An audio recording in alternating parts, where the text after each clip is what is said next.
Hello everyone, I am the Bandit Kirby, and welcome to my channel, The Commander Tavern. The Commander Tavern is a channel dedicated to my favorite Magic the Gathering format. The Brewery is a series on this channel showcasing my spicy brews under the deck text. On this episode of The Brewery, I'll be discussing my take on a Phase Commander from the Adventures in the Forgotten Realms Commander precons, Sefris of the Hidden Ways. If you like this deck or any of the cards I'll be mentioning throughout the video, please consider using my TCG Player affiliate link when purchasing those cards. You can find that link down in the description. It'll really help out the channel. The best way you can help support the channel is with my Patreon. For just $1, patrons get early access to certain videos on YouTube. In fact, patrons got a chance to see this video earlier. You can also support my channel for free by simply liking, subscribing, and sharing, which also helps out a lot. You can join my Discord server for free if you want to join the Commander Tavern community. All pertinent links are down in the description. Alright, let's get back to the episode. Sefris is a 2/3 human wizard for 1 white, 1 blue, and 1 black. Sefris has 2 triggered abilities. One of them has you venture whenever a creature card is put into your graveyard from anywhere. While this can trigger from a creature dying or from a creature card getting milled, discarded, or put into a graveyard from exile, you can only do it once per turn.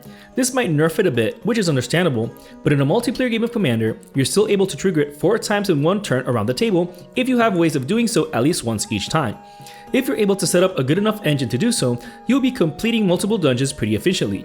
And the reason you want to complete dungeons is Sefris' second triggered ability. Whenever you complete a dungeon, you reanimate a creature card from your graveyard.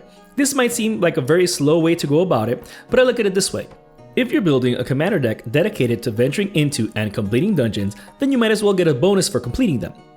I wanted to do a couple of things with Sefris, but the main thing I wanted to do was venture as often as possible. To that end, the deck has a couple of overlapping strategies, those being ones that allow me to venture multiple times en masse. One of those ways is when creatures enter the battlefield, the best one being Acererak the Archlich. On his own, as long as you don't complete Tomb of Annihilation, you're essentially venturing into the dungeon for 3 mana at sorcery speed. This might not seem worthy of the title of the best, but that's until you get Omniscience onto the battlefield. With Acererak now being free to cast, you can essentially complete any dungeon infinitely many times, so long as that dungeon isn't Tomb of Annihilation and no one's able to interrupt you as you do it, since you're casting Acererak at sorcery speed. Now, the dungeon you want to complete infinitely many times is Lost Mine of Phandelver. Granted, you could venture into any dungeon as you're playing the deck, depending on what plans you have and how often you can see yourself completing a dungeon at any desired time. But with infinitely casting Acererak, completing this particular dungeon infinitely times wins you the game if you venture infinitely many times through Dark Pool. Since this room of the dungeon drains all opponents for 1 life, hopefully you achieve this before decking yourself, since the final room, Temple of Dumathoin, has you draw a card. This is also a good dungeon to venture through since all of its levels are useful depending on the situation. As for getting Omniscience, since the deck does have ways of triggering Sefris by killing off our own creatures at opportune moments, Academy Rector gets the job done. If we're able to sacrifice the Rector early on, we can get Omniscience and cast absolutely anything for free. But getting it while having Acererak is game over, as I just explained. There are other creatures in the deck to make the most out of Sefris' abilities, and I'll discuss them later on. For now, let's go back to venturing. Barrowin of Clan Under, Displacer Beast, Eccentric Repentance, and Radiant Solar also venture when entering the battlefield.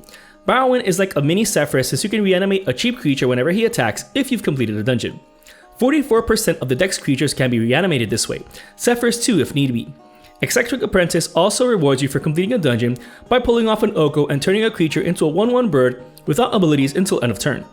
This can be extremely helpful at shutting down any key creature, even if for just the end of the turn. Displacer Beast is similar to Acererak, but you have to pay to bounce it. That being said, it can be used as a blocker and then bounced in response to damage, so it's very slow but still useful. Radiant Solar is perhaps the most epic of these, since it also triggers when other non-token creatures enter the battlefield. Have enough creatures enter the battlefield at once and you can clear dungeons in no time. If that weren't enough, it's also a 3/6 flyer with lifelink. Thanks to Radiant Solar, the deck is running cards like Brago King Eternal and Urian Sky Nomad to really get those triggers going. What's great about Brago is that the deck has other creatures with enter the battlefield triggers besides venturing, so you can take advantage of them as well. Since the deck isn't green, it isn't easy to wrap beyond mana rocks, so Brago also helps reset those to use again in your post-combat main phase. So Brago is pretty great here beyond just getting you a ton of venture triggers in a turn when combined with Radiant Solar. Urian does something similar, but it's a delayed blink effect where the creatures return at the beginning of your next end step. Eerie Interlude, Semester's End, and Ghostway are one-time only ways to achieve a similar effect, but at least it's at instant speed. However, these aren't for just getting a bunch of enter the battlefield triggers to go off. Since the creatures return at the beginning of the next end step, these can be used in response to a board wipe, mass negative toughness, mass exile, or mass bounce spell. Panharmonicon also helps with doubling down on those enter the battlefield triggers if we are able to reuse these type of venture effects.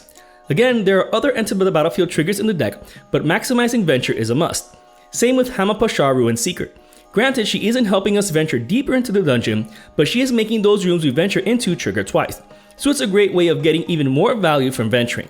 However, this isn't just from enter the battlefield triggers. Pashar does this whenever we venture for whatever reason. So going back to entering the battlefield, Nadar, Selfless Paladin, is the last creature in the deck that ventures when it enters the battlefield. And he also has a bonus effect when you've completed a dungeon. Not only that, but Nadar also ventures when you attack with him.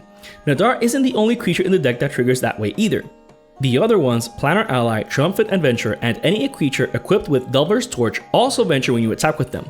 The Adventurer is almost guaranteed to survive attacking since it'll have First Strike and Death Touch, which is quite the block deterrent. Even if an opponent blocks with a creature that has First Strike or Double Strike to get rid of it, we'll still be trading a 1/1 for whatever First or Double Striker they have to block it. Yuan-Ti Fanblade and Midnight Pathlighter are also some combat-dependent ways of venturing, but these trigger whenever combat damage is dealt to a player. The Fangblade also has Death Touch, which is quite the block deterrent, unless it gets chumped by some 2/2 token. However, the Pathlighter gives all of our creatures a unique form of evasion. Creatures we control can't be blocked except by legendary creatures. Yes, Commander is a format with plenty of legendary creatures, but very rarely will you attack into a board of just legendary creatures. Not only that, but the Pathlighter can trigger as many times as opponents you have, so if you spread the love, you'll be able to venture thrice during combat. That alone is already 75% completion of Lost Mine of Fandelver and 43% completion of Dungeon of the Mad Mage. It'll also complete Tomb of Annihilation if you're brave, but remember that this is the only dungeon we don't want to complete due to the interaction with Asarurak. Swen Xuan, Lord of Wu, and Archetype of Imagination also help with getting attackers through. If we have so many attack triggers in the deck, we might as well make the absolute most of it and swing in undeterred. Yes, the archetype doesn't prevent blocks from creatures with reach, but Swen Xuan makes our creatures practically unblockable. This makes for a mid-range deck that likes to attack whenever it can, since it'll always get value from it as well as lowering life totals. Filth can also help with that while it's in the graveyard and Urborg Tomb of Yawgmoth is on the battlefield, since it'll give all of our creatures Swamp Walk and all of our opponents swamps. We want to trigger Sefris as often as we can, so we have ways of getting Filth into the graveyard directly from the library, or discard it from our hand with some of those synergistic engines in the deck. But we'll see those in a bit. At least Filth is something we want in the graveyard, so once it's there we don't have to do much else besides eventually getting that Urborg. Biden of Thassa, Coastal Piracy, and Reconnaissance Mission are some more ways of taking advantage of those aggressive impulses when we want to attack for value. These aren't restricted, so you'll draw a card off of each creature connecting. You hit the same opponent with 5 creatures? Doesn't matter, you'll draw 5 cards. Obviously, having more of them at a time means drawing into a ton of cards. Reliquary Tower is thus included for good measure due to all the card draw the deck can generate. It's only one of 2 colorless mana land sources in the deck, so it won't color screw us anytime soon. Immovable Rod is the final venture card of the deck. Although it needs to untap to have us venture, it's still great at being a piece of pseudo removal too. Then, if we don't care about that target being back in the game, we can let it untap. Or we can just have it untap and then activate it again during our turn. Just like in D&D, your imagination is the only limit to how you can use the Immovable Rod. Now, as for triggering Sefris at least once each turn, we might lose a chump blocker each combat, or we can guarantee the death ourselves with free sacrifice outlets. Ashnod's Altar, Phyrexian Altar, and Altar of Dimension are standard fare for this. At the end of each opponent's turn, we can sacrifice any creature to venture into the dungeon. Obviously, these are also useful on their own, with the first 2 netting us mana, and the third one disrupting any top deck manipulation shenanigans. With these, Reassembling Skeleton becomes one of the best cards in the deck. We can sacrifice it for free each turn, and then it self-reanimates for just 2 mana. With just 6 mana, you can set this up during the entire turn. Not only that, but it doesn't matter how the skeleton got into the graveyard, so you can also use it as discard fodder. Obsessive Stitcher and Garreach Sanitarium are such outlets. Unfortunately, they require tapping, so we can't use them each turn, but they're still useful at triggering Sefris by discarding a creature. With these, we want to discard any fatty we want to eventually reanimate, Reassembling Skeleton, or Filth if we have them. If not, then we can simply loot if we need to dig through our library. Auric Lurkmage and Buried Alive also get creatures into our graveyard, and they do it straight from the library. These are amazing here even without Sefris' venture trigger, since we can get whatever creature we want into our graveyard. With the Lore Mage, we can do it in response to the reanimation trigger in order to essentially cheat into play any creature in our library. Buried Alive is a sorcery, so we can only do it in our main phase, but it does get 3 creatures into our graveyard for eventual reanimation, or to even get Filth there. In any case, Whisper Blood Liturgist doubles as a reanimation effect, which is good redundancy. He's also better since he can be activated at instant speed. You do have to trade 2 creatures for 1, but he can also double as a sacrifice outlet. Imagine sacrificing creatures with death triggers to get a value creature or fatty essentially for free. He does some serious work here. Eldrazi Monument is the final sacrifice outlet in the deck, but it only triggers during our upkeep, which is fine because it's still free. This will trigger Sefris right off the bat during our own turn, but better than that, our creature gains flying and indestructible as well, as +1/+1. So this protects us from board wipes while also further enabling the aggressive aspect of the deck.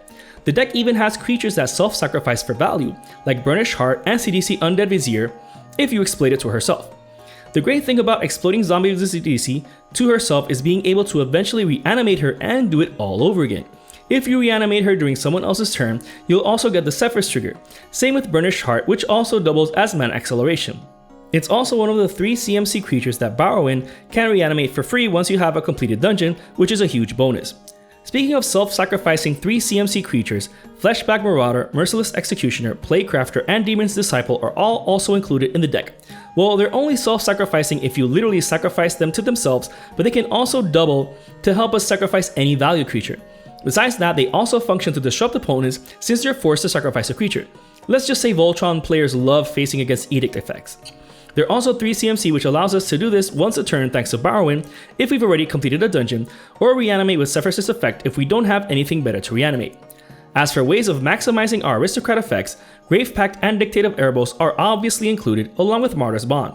These effects help ensure that the board gets perfectly clear of creatures while we're setting up our own squad to swing in with.